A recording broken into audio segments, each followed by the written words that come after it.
On a lonely mountain, a remote castle, perched between heaven and earth.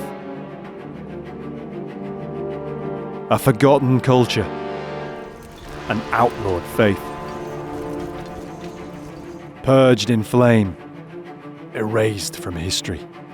Il y a eu des morts, mais il y a eu aussi cette désertion, ces gens qu'on a chassés et qui ont dû laisser leur maison.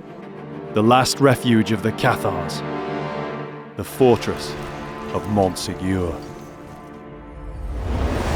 The medieval world, the 5th to the 15th century. Tim Sutherland is one of Britain's most experienced archaeologists. He and a team of specialists try to understand medieval life by exploring the realm of the medieval dead. We have a classic view of the storybook medieval life. We don't hear the stories about the common man trying to keep his family alive. In our stores there are hundreds, if not thousands, of skeletons. Archaeologically speaking, we can now focus in on the medieval dead people. You're looking for clues in the skeleton all the time. And you couldn't help almost look through their eyes thinking, what did they see? How did they die?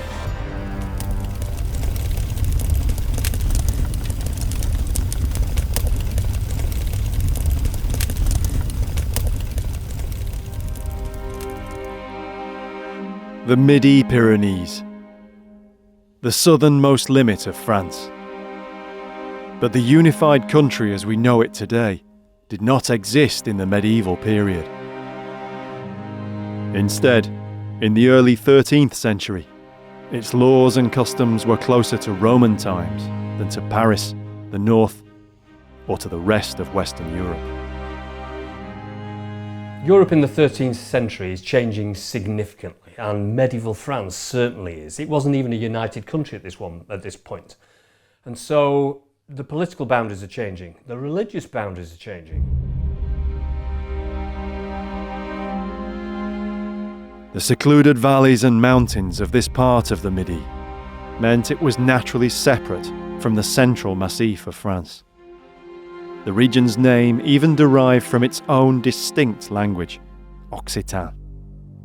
The people of the Languedoc were fiercely independent. Sometime in the 11th century, the remote villages and closed communities had become home to devotees of a new religion, Catharism. Religion and one's faith are ideologies. They don't exist as an entity, but they can be represented by how you live your life and the marks you make on the land. For example, the different types of churches, or the buildings, or the areas and how you farm, for example. The Cathars. They were Christians, but they were also dualists, believing in two universal principles: a good God and a bad God, an idea already ancient before Christ. The good God was the God of the spirit, of the eternal world. The bad God represented the material world, where those spirits were imprisoned until their release by death. Men and women were seen as equal. Cathars preached without the trappings and riches of the medieval church. Where they came from isn't known for certain. Perhaps Persia or Byzantium in the east. What is sure is they were a threat, and the medieval Roman Catholic Church knew how to respond when threatened. This was the age of the Crusade. For more than 100 years since the end of the 11th century, there had been campaigns against Muslims in the east and pagans in the north. The next call to arms wouldn't be directed at Saracen hordes or pagan warlords, but against ordinary men and women in the Languedoc. C'est le Languedoc qui a été touché par cette guerre qu'on peut considérer comme civile, mais c'est pire qu'une guerre civile parce que c'est une croisade. C'est la seule croisade qui a eu lieu en terre chrétienne, qui opposait des chrétiens à d'autres chrétiens, et donc c'est une véritable guerre de religion avant la lettre.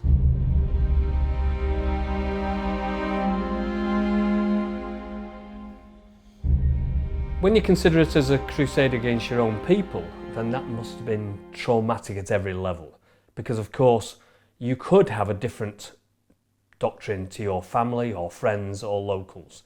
And of course, it's easy to ostracise somebody locally, just throw them out of the village. But when it becomes a huge area of the south of France, then of course it takes up a national interest. In 1209, an army largely of northern French was led by Simon de Montfort into the Languedoc, bent on exterminating the heretic Cathars. It became known as the Albigensian Crusade. Castles were sieged, villages sacked. Some Cathars had the chance to recant. Most were burned alive as heretics. At Béziers, the whole town was destroyed, and its entire population of more than 15,000 people massacred, whether they were Cathar or not. The Crusaders then attacked the major city of the region, Carcassonne. It's one of the icons of the medieval age. Though it was heavily restored in the 19th century, it's still one of the most beautiful walled cities in Europe.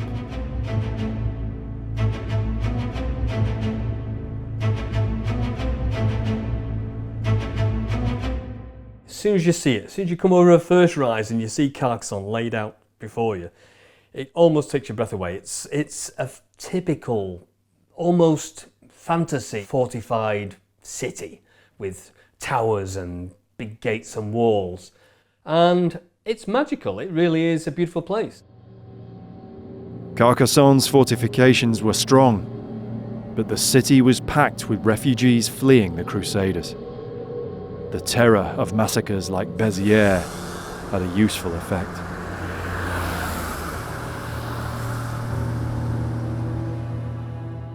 Surrounded, and with its water supply cut off, Carcassonne surrendered.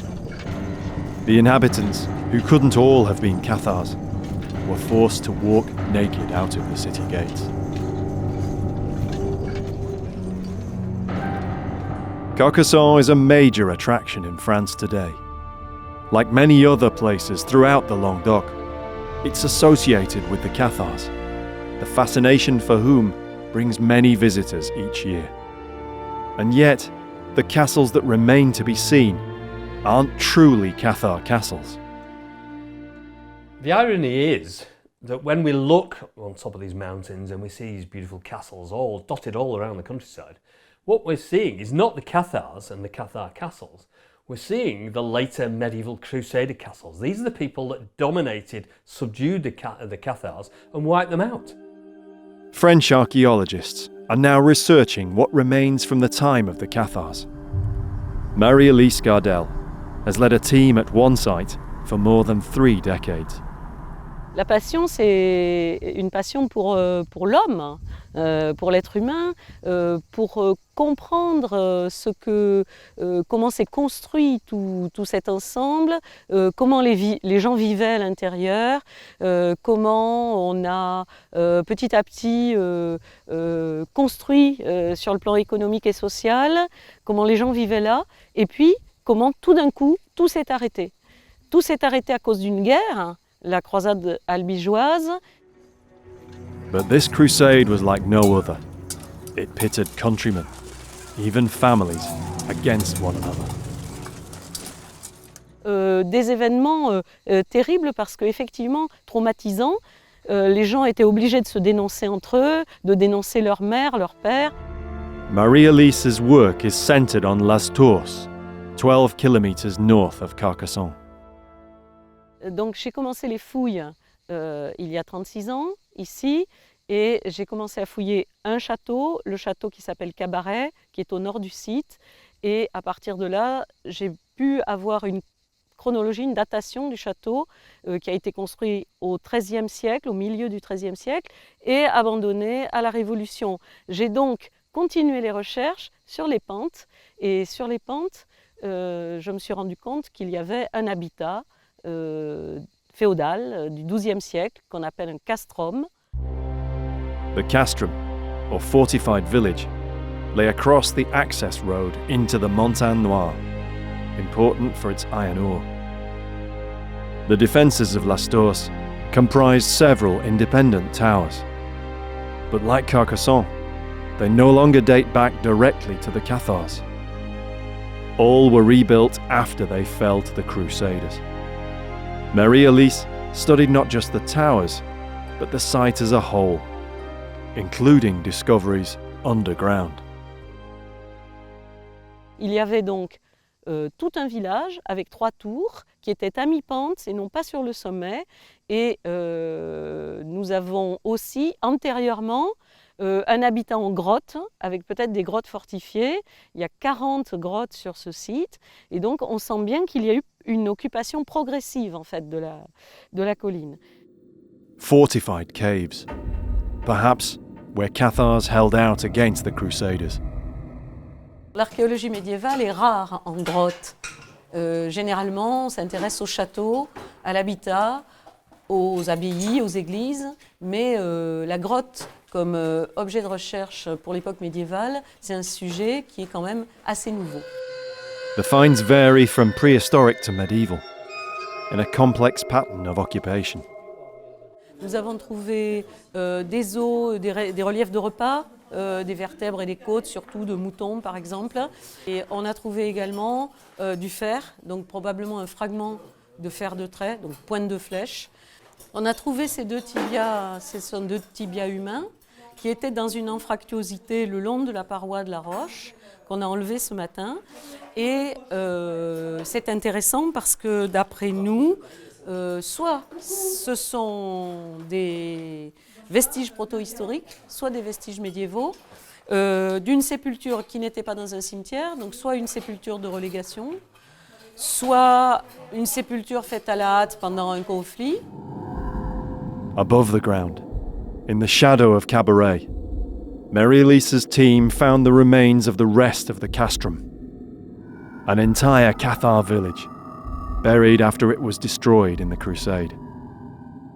Et donc, c'est une seigneurie riche, la seigneurie de Cabaret, qui exploitait tout ce terroir et qui avait implanté ici, au centre du terroir minier, tout un réseau avec des forges, d'autres ateliers certainement, des tailleurs de pierre, des moulins également, avec des meuniers, peut-être un début d'artisanat textile. Et c'est toute cette vie qui a été anéantie, je dirais presque du jour au lendemain, par les conséquences de la croisade contre les Albigeois.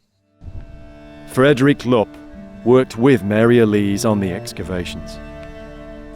Donc nous savons à peu près avec certitude que ce village médiéval a été occupé durant la période où les Cathars ont vécu ici et a été détruit durant la croisade parce que lorsque nous avons fouillé donc, ces maisons, un certain nombre d'entre elles ont révélé des monnaies médiévales qui ont été précisément datées donc, par les numismates et aucune de ces monnaies n'a été fabriquée après le milieu du XIIIe siècle.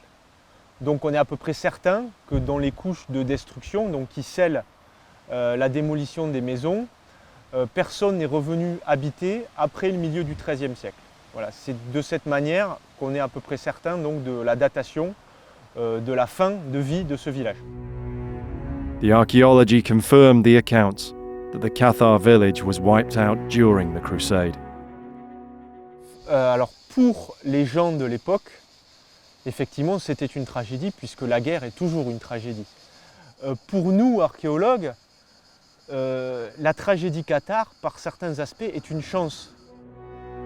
If the village had survived the Crusade, it might still have been occupied today. And centuries of occupation would have destroyed anything left of the medieval archaeology.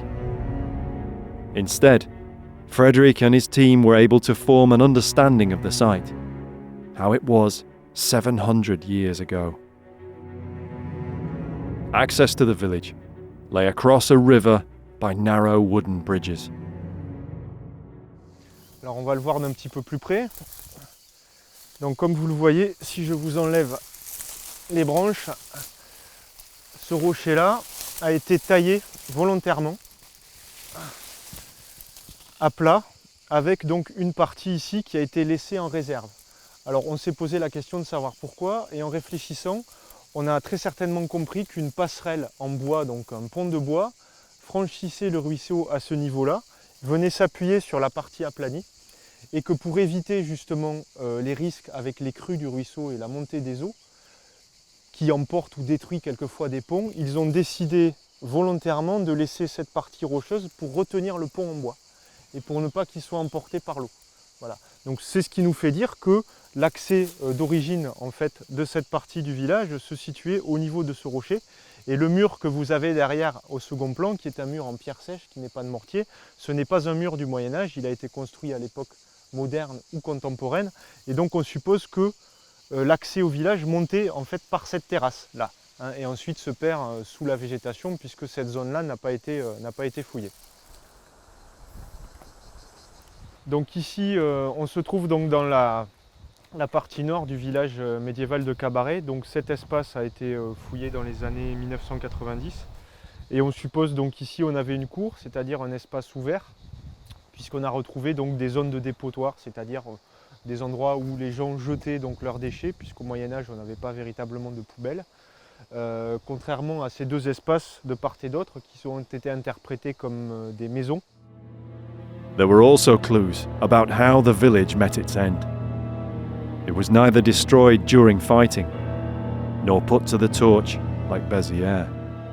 Dans une maison, on a retrouvé un chandelier en bronze, qui est un objet très rare, qui est très finement travaillé et ouvragé. On n'en a retrouvé qu'un seul. C'est un objet certainement très cher, qu'on ne laisserait pas chez soi si on pouvait partir tranquillement. Donc il y a autant d'indices qui nous font penser que les gens ici ont été chassés. Alors ils n'ont pas été tués sur place, les maisons n'ont pas été incendiées, on n'a pas mis le feu, puisqu'on n'a retrouvé aucune trace d'incendie dans ces maisons, on les a cassées méthodiquement à la main. Certainement ça a pris plusieurs mois, peut-être plusieurs années. Et donc les gens ont été déplacés, on ne sait pas où, puisque les textes ne nous disent pas clairement où on a amené ces gens. Après non, ils n'ont pas été tués sur place et les maisons n'ont pas été incendiées. Mais on a vraiment beaucoup d'indices qui nous laissent penser à un départ très rapide et précipité pour que le village soit détruit. This was clinical, premeditated, depopulation. Yet for all the differences between Cathar and Catholic in ideology, Mary-Elise found that after 7 centuries in the ground, there's little to separate them in archaeology. L'archéologie cathare n'existe pas. On n'a pas pu, à travers l'archéologie, détecter de différence entre les cathares et les autres, entre les hérétiques et ceux qui pratiquaient la religion orthodoxe. Donc on n'a pas de différence visible. Quand nous fouillons le cimetière qui se trouve au sud du site, donc un peu en marge du village, on voit effectivement des sépultures qui sont orientées vers l'est, à nos yeux, séparer les cathares des autres. But for Cathars who were caught by the Crusaders and who refused to return to Roman Catholicism, there were no burials, only ashes.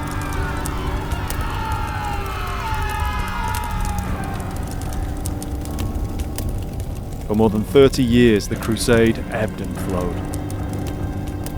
One by one, the remote fortresses of the Languedoc fell. By 1243, only one significant Cathar refuge still remained. 80 kilometers southwest of Carcassonne, atop a limestone precipice over 1,000 meters high, was Montségur. Few places from the medieval world are in their physical location as evocative and spectacular, or in the imagination, so much the subject of legend and folklore. The Knights Templar, the Holy Grail, lost treasures. There are so many myths about Montségur, and one of the problems we have as archaeologists is to separate the fact from the fiction.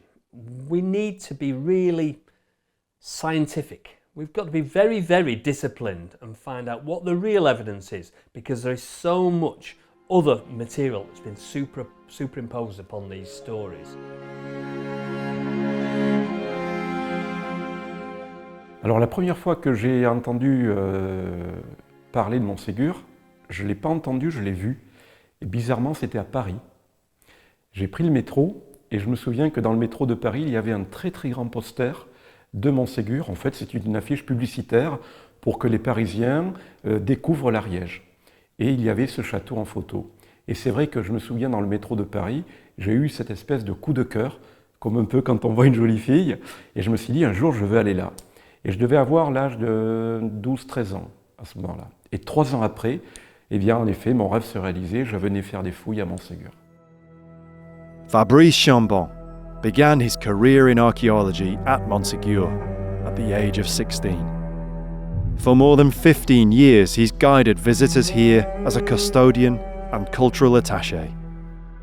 Alors la première fois que j'ai vu vraiment Montségur, d'abord j'ai eu le choc de la réalité des lieux, cette montagne comme ça qui se détache sur l'horizon avec ce château par-dessus. C'est vrai que pour moi ça a été quelque chose de vraiment magique.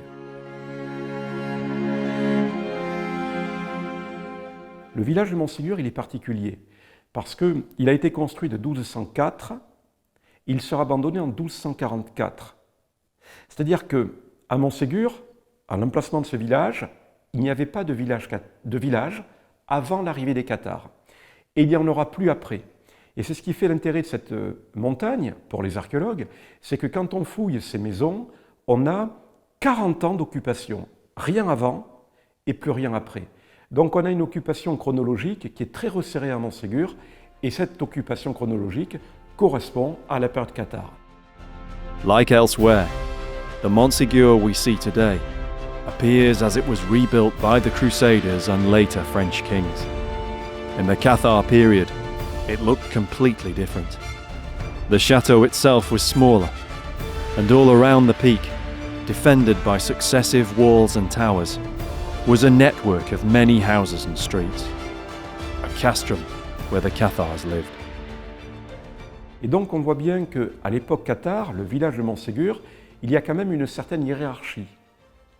On a beau avoir un village de réfugiés, d'exilés, on a quand même des maisons cossues pour les plus importants et des maisons beaucoup plus petites pour les plus humbles. Et d'ailleurs, quand on fouille le village de Montségur, on voit bien que ces maisons s'articulent entre elles par des ruelles, par des passages, et que plus on s'éloigne, d'ailleurs, du sommet de la montagne, et plus on a des petites maisons, comme si les nobles ou les gens les plus fortunés occupaient le sommet et qu'ensuite les plus humbles s'étaient étalés autour. The Crusaders began the siege here in May 1243. Traces still remain from the months of fighting that followed. Donc c'est vrai que Montségur, c'est très curieux de se rendre compte qu'on marche encore sur un champ de bataille du XIIIe siècle.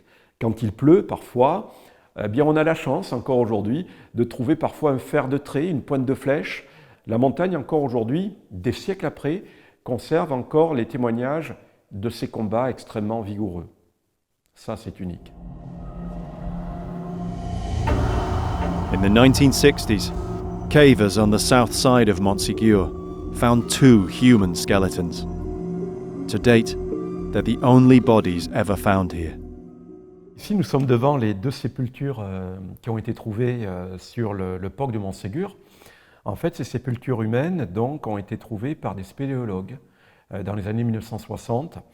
Au fond d'une grotte de plus de 20 mètres de profondeur, on a retrouvé ces restes d'un homme et d'une femme âgés d'une trentaine à quarantaine d'années. Et ces 2 sépultures ont été trouvées dans cette position-là. Ce qui sous-entend que ce sont véritablement un homme et une femme qui ont été déposés par leurs congénères au fond de cette grotte. Alors, ils sont morts de mort violente, puisqu'on a retrouvé dans leurs entrailles les traces de pointes de flèches, des pointes de flèches que l'on date du milieu du XIIIe siècle, donc de l'époque du siège de 1242, 1243, 44. Et donc, finalement, ce sont les témoignages humains des combats de Montségur.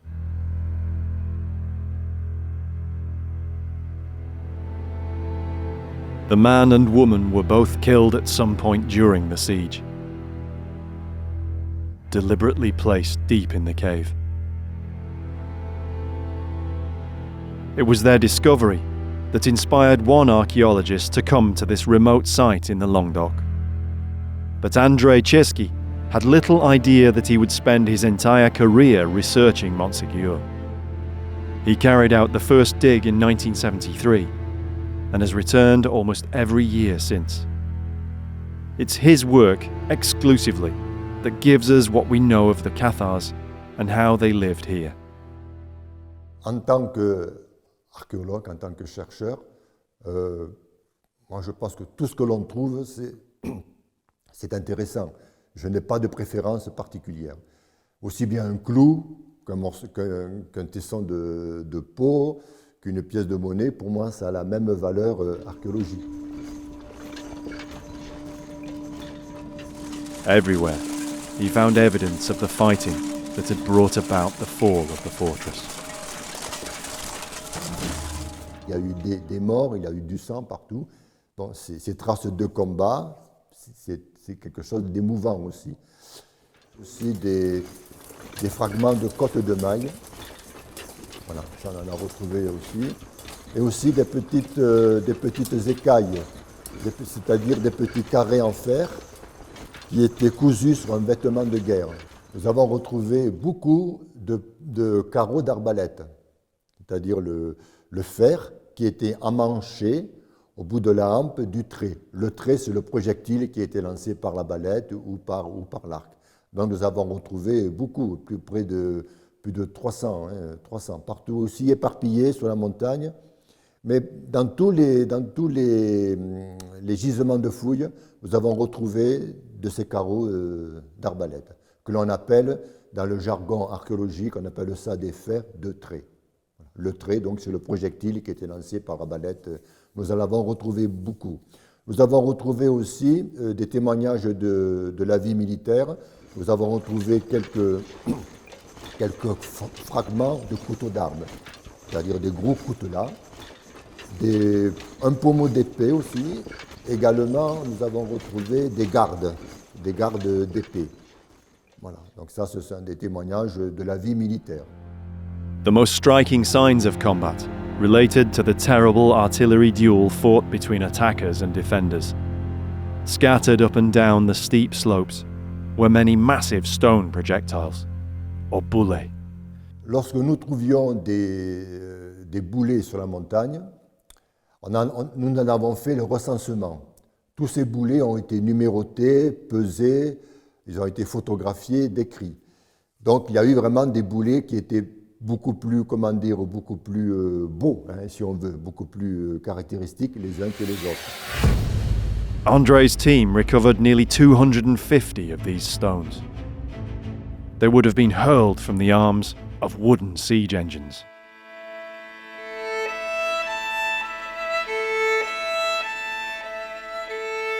Lorsque nous avons fait nos prospections sur la pente est de la montagne, c'est-à-dire la grande pente qui va vers l'est et qui est très boisée, nous avons retrouvé énormément de boulets qui sont disséminés sur la montagne. The larger stones, thrown by trebuchet siege engines, were used by the Crusader attackers, whose main aim was to destroy the walls, defences, or other buildings. Smaller projectiles were probably from the defenders' war engines. Known as Perrier, they would have thrown nets of these smaller stones, like grape shot from a cannon, aimed down from the defences at Crusader personnel. Le boulet il tombe, mais ensuite il est revenu. Et durant le 19e siècle et même au début du 20e siècle, il y a eu des personnes, nous le savons par certains textes, il y a eu des personnes qui se sont promenées sur la montagne et certains donc se sont amusés à faire rouler les boulets, d'autres au début du 20e siècle à les réunir pour faire des photos. Recovering the larger stones from where they lay was a difficult prospect, until help appeared in the form of 11e Brigade Parachutistes, French Army paratroopers. Heureusement, lors d'une promenade un dimanche matin, j'étais monté là-haut sur le site. Et bon, je me promenais, je profitais du lever du soleil. Et j'ai rencontré un sergent parachutiste, un adjudant parachutiste, pardon, avec lequel j'ai tenu conversation. On a parlé de choses et d'autres. On a parlé bien sûr des combats qui se sont déroulés sur la montagne. Et je lui fais part de notre difficulté à essayer de ramener ce gros boulet qui faisait 96-97 kilos. Et lui m'a proposé, bien aimablement, il m'a proposé donc les services d'une douzaine de soldats du premier régiment de chasseurs parachutistes de Pamiers. En même temps, ça leur faisait évidemment un entraînement sportif voilà, pour ces soldats. Donc nous avons pris rendez-vous, on s'est parlé longuement au téléphone. Et un mercredi, donc, ils sont venus, après avoir pris rendez-vous, ils sont venus, ils ont stationné au parking, ils sont venus à 12 et ils nous ont aidés à ramener ce gros boulet. Voilà. Donc ici, vous voyez donc, le boulet qu'ils ont mis sur un brancard. Donc il y avait à peu près 6 hommes devant, 6 hommes derrière, et sans s'arrêter, ils ont continuellement monté sans s'arrêter une seule fois, comme une sorte de chenille. 2 étaient devant, 2 passaient derrière, au fur et à mesure, comme ça. Et ils ont ramené ce boulet. On a fait une petite halte à l'intérieur de l'enceinte du château. Voilà, on a pris une bonne bière pour fêter un peu l'événement. Et ensuite, nous l'avons ramené au musée de Montségur. From the distribution of the stones, André believes they're the remains of the final stage in the siege, when the Crusaders had worked their way close enough to shoot over the defences at the Cathar houses directly. En mars 1244, ou vers la fin février 1244, nous savons que les croisés donc, avaient monté des machines de guerre pour bombarder le village de Cathar. By then, it was only a matter of time. The Cathars couldn't hold on against such firepower. Mais je pense que oui, enfin, l'histoire des Cathars illustre parfaitement l'intolérance qui a toujours régné et qui régnera encore. On le voit encore de nos jours. Et malheureusement, pour essayer de vaincre cette intolérance, on est obligé encore de se battre, quoi. Et ça, c'est pas normal. Il faut accepter les différences de l'autre, même si ça ne fait pas toujours plaisir, mais tant que ça ne nous fait pas du mal, eh bien, on accepte les différences des autres. Voilà. Et Montségur illustre parfaitement le pouvoir d'un État intolérant.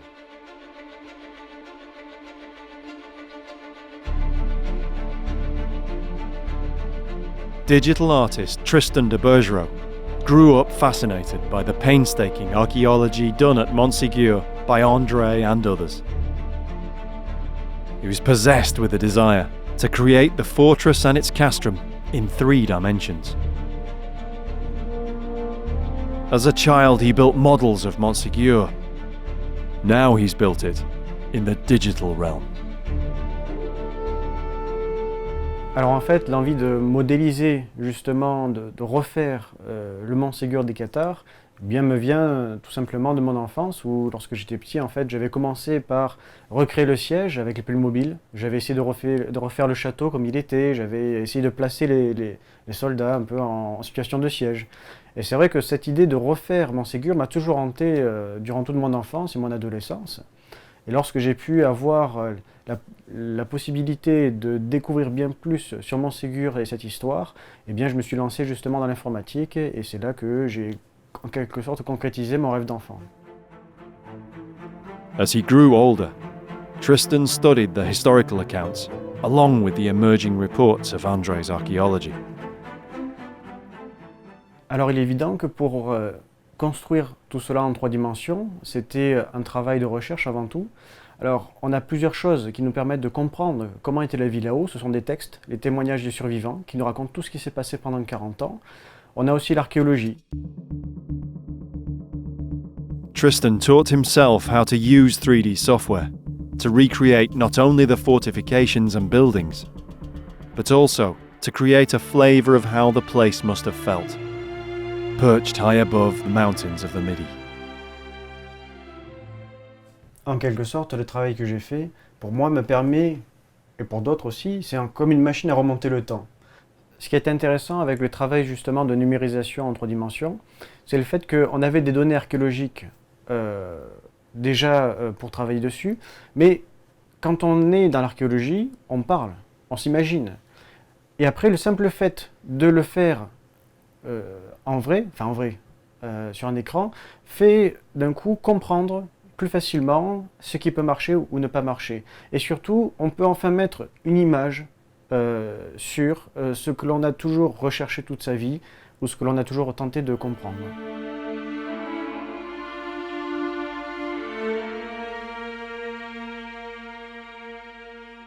Alors en fait, le processus pour pouvoir passer du plan à l'archéologie en 3 dimensions, eh bien, il faut d'abord utiliser les relevés qui ont été faits. On a les emplacements de murs, des maisons, les escaliers, etc. Et puis ensuite, il faut les placer sur la montagne qui a été complètement modélisée, et donc en suivant l'aspect, bien entendu, topographique. Et puis, on y place les maisons. Alors forcément, on a fait aussi des recherches sur comment étaient les maisons à cette époque-là, mais aussi, il fallait rechercher aussi à comment était le climat à cette époque-là. Est-ce qu'à cette époque-là, il faisait bien plus chaud qu'aujourd'hui? Est-ce qu'il y avait bien plus ou moins de neige qu'aujourd'hui? Est-ce qu'il y avait plus ou moins de forêt? Voilà, c'était plein de paramètres à comprendre pour pouvoir faire quelque chose d'assez crédible. As well as the buildings and terrain, Tristan also tries to reflect the breathtaking natural beauty of Montségur.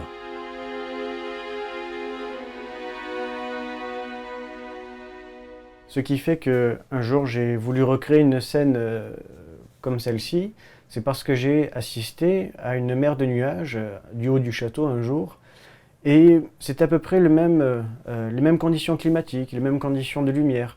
Et j'avais tellement été époustouflé de voir cette beauté du paysage et cette lumière qui inondait les nuages, d'être complètement isolé, perdu en haut entre ciel et terre, que j'ai voulu un jour le recréer en 3 dimensions, mais surtout le recréer à l'époque des Cathares, non pas moi, le château que j'ai vu.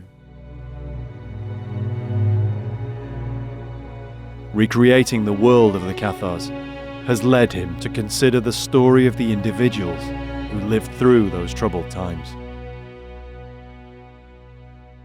Pour moi, le sacrifice qu'ont fait les Cathares, il ne faut surtout pas le comparer, par exemple, aux kamikazes d'aujourd'hui. On est loin de là, puisque les Cathares, lorsqu'ils se jettent dans le feu, eh bien, ils ne tuent qu'eux-mêmes, ils n'emportent personne avec eux. Voilà.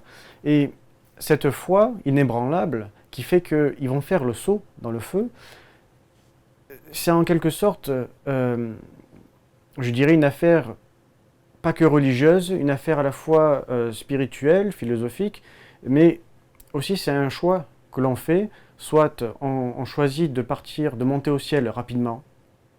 Ce qui est intéressant chez les Cathares, eh bien, surtout ce qui m'a beaucoup appris, ce qui m'a marqué chez les Cathares, eh bien, c'est cette volonté de vouloir vivre dans un monde qui en fait n'est pas le leur. C'est-à-dire, nous sommes en enfer ici. Et comme nous sommes en enfer, eh bien, on doit vivre avec ça et attendre le moment de notre mort, où après une longue vie passée à essayer de purifier en quelque sorte son âme, du moins de l'alléger de nos péchés, eh bien, on peut ensuite partir, quitter la terre et laisser ce monde qui est l'enfer. C'est vrai que lorsqu'on est là-haut, l'on assiste à un lever de soleil, un coucher de soleil ou une mer de nuages, eh bien, on a l'impression d'être déconnecté en quelque sorte du monde. On a l'impression d'être perdu quelque part entre la terre et le ciel. Peut-être c'est ça que les Cathares ont peut-être recherché là-haut, en quelque sorte, essayer de se rapprocher un peu de Dieu, mais il y a quelque chose de plus fort encore, je dirais, que l'aspect religieux là-haut. Il y a quelque chose de l'ordre du philosophique, du métaphysique, quelque chose d'insondable en quelque sorte, où chacun met les mots qu'il veut, met les expressions, les émotions qu'il veut, mais toutes les personnes qui montent là-haut vous diront qu'il s'est passé quelque chose de spécial en eux.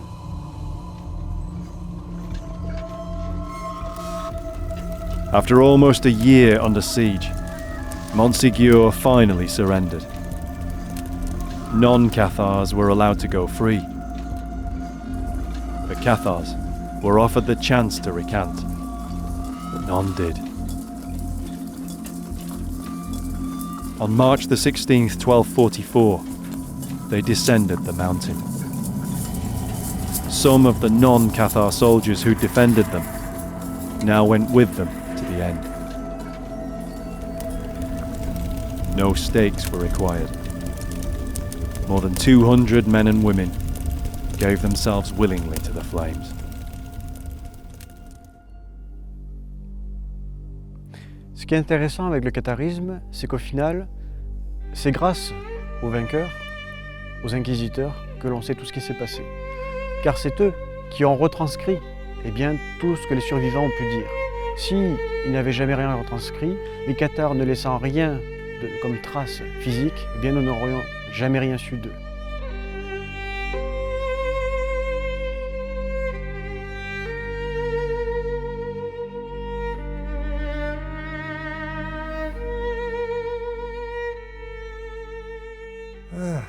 L'histoire de Montségur.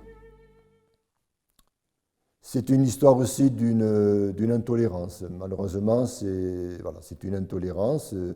Les personnes qui vivaient là-haut, c'était sûrement les vrais chrétiens, ils se passaient pour être des vrais chrétiens.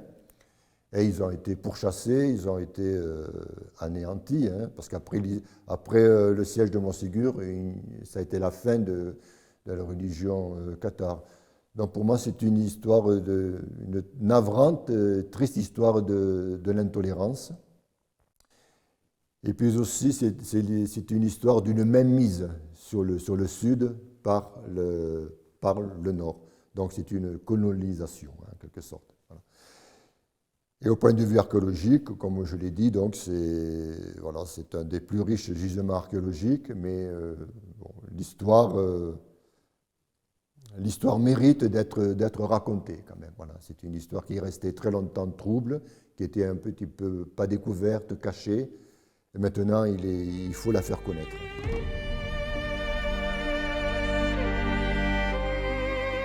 It's difficult to imagine in the medieval period, especially in this part of France in the medieval period, people who are prepared to die for their beliefs. And of course, we're talking about people who would willingly walk into a fire rather than give up those beliefs. Les Cathars eux-mêmes n'avaient pas pour vocation de vouloir laisser un témoignage éternel sur Terre, puisqu'ils voulaient la quitter avant tout.